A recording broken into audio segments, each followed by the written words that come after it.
السلام علیکم۔ امید ہے تمام ناظرین سامعین خیریت سے ہوں گے۔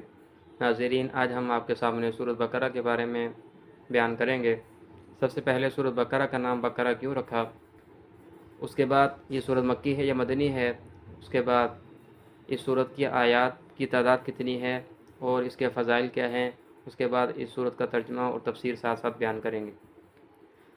سورۃ بقرہ، بقرہ کہتے ہیں گائے کو، اور اصل میں اس سورت کے اندر ایک گائے کا واقعہ ہے جس کے اوپر اس سورت کا نام رکھا بقرہ۔ اور یہ سورت بقرہ مدنی ہے۔ جو سورت ہجرت سے پہلے نازل ہوئی ہے، خواہ وہ کسی بھی جگہ پر نازل ہو، مکہ میں ہو، مدینہ میں ہو، وہ سورت ہوتی ہے مکی۔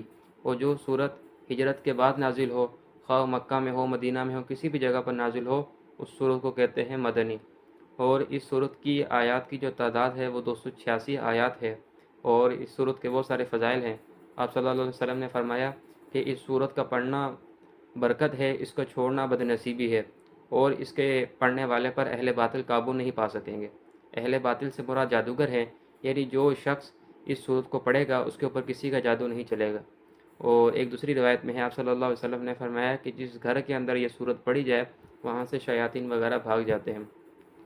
سب سے پہلے سورت فاتحہ کو رکھا، اس کے بعد سورت بقرہ کو، اور سورت بقرہ کو ذالک الکتاب لا ریب سے شروع کر کے اللہ تعالیٰ نے یہ بتایا کہ جس ہدایت کو تم طلب کرتے ہو، یعنی دعا کرتے ہو ہمیں کہ اہدنا الصراط المستقیم، ہمیں ہماری رہنمائی کر، ہمیں ان لوگوں کے راستے پر چلا جن پر تو نے انعام کیا۔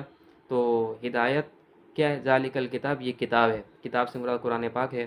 تو اللہ تعالیٰ نے فرمایا کہ اگر تم ہدایت حاصل کرنا چاہتے ہو تو اس کتاب کی اتباع کرو، لا ریب فیہ، جس کے اندر کچھ بھی شک نہیں ہے، ھدی للمتقین، اور متقین کے لیے ہدایت ہے۔ جو اگلی آیت ہے اس کے اندر اللہ تعالیٰ نے متقین کی صفات بیان کی۔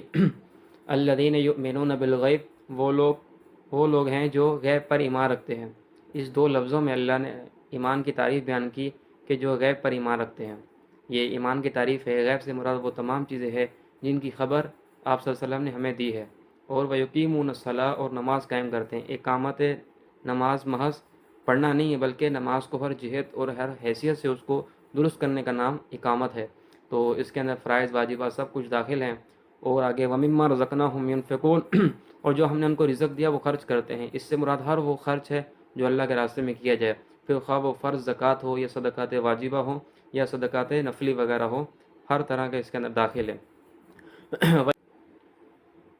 والذین یؤمنون بما انزل الیک وما انزل من قبلک وبالآخرۃ هم یوقنون، متقین وہ لوگ ہیں جو ایمان رکھتے ہیں اس چیز پر جو آپ پر نازل کیے گئے، یعنی قرآن پاک، اور جو آپ سے پہلے لوگوں پر نازل کیے گئے، یعنی تورات اور انجیل، وبالآخرۃ هم یوقنون، اور آخرت پر وہ یقین رکھتے ہیں۔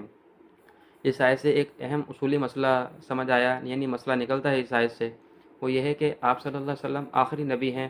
آپ صلی اللہ علیہ وسلم کے بعد کوئی نیا نبی نہیں آئے گا، اور آپ صلی اللہ علیہ وسلم کی جو کتاب ہے وہ بھی آخری کتاب ہے، اور آپ کے اوپر جو وحی وہ بھی آخری وحی ہے۔ کیونکہ معاذ اللہ اگر آپ کے بعد کوئی نئی کتاب، کوئی نئے نبی یا کوئی نئی وحی آنے ہوتی تو اللہ تعالیٰ نے اس آیت کے اندر متقین کی جب صفات بیان کی کہ جو لوگ متقین وہ لوگ ہیں جو آپ پر ایمان رکھتے ہیں اور جو آپ سے پہلے لوگ ہیں ان پر ایمان رکھتے ہیں۔ اگر آپ کے بعد کوئی نئی کتاب یا کوئی نیا نبی ہوتا تو اس آیت کے اندر یہ بھی ہوتا کہ جس طرح پہلے لوگوں پر وہ ایمان رکھتے ہیں، اس طرح بعد میں آنے والے جو لوگ ہوں گے ان پر بھی وہ ایمان رکھیں گے۔ تو اس طرح اس کے اندر کوئی بات نہیں ہے۔ تو اس سے آیت سے یہ پتہ چلا کہ آپ صلی اللہ علیہ وسلم آخری نبی ہیں، آپ کی جو کتاب ہے وہ بھی آخری ہے، اور آپ کے اوپر جو وحی ہے وہ بھی آخری وحی ہے۔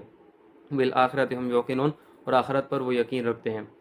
اولئک علی ھدی من ربہم واولئک ھم المفلحون، یہ لوگ اپنے رب کی طرف سے ہدایت پر ہیں، واولئک ھم المفلحون، اور یہی لوگ کامیاب ہونے والے ہیں۔ ان الذین کفروا سواء، بے شک وہ لوگ جنہوں نے کفر کیا۔ کفر کی تعریف کیا ہے؟ کفر کا لفظی معنی ہے چھپانا، اور ناشکری اس کو بھی کفر اس وجہ سے کہتے ہیں کہ وہ اپنے جو محسن ہے اس کے احسان کو چھپاتا ہے۔ اور اصطلاح شریعت میں جن چیزوں پر ایمان لانا فرض ہے ان میں سے کسی چیز کے انکار کر دینا اس کا نام کفر ہے۔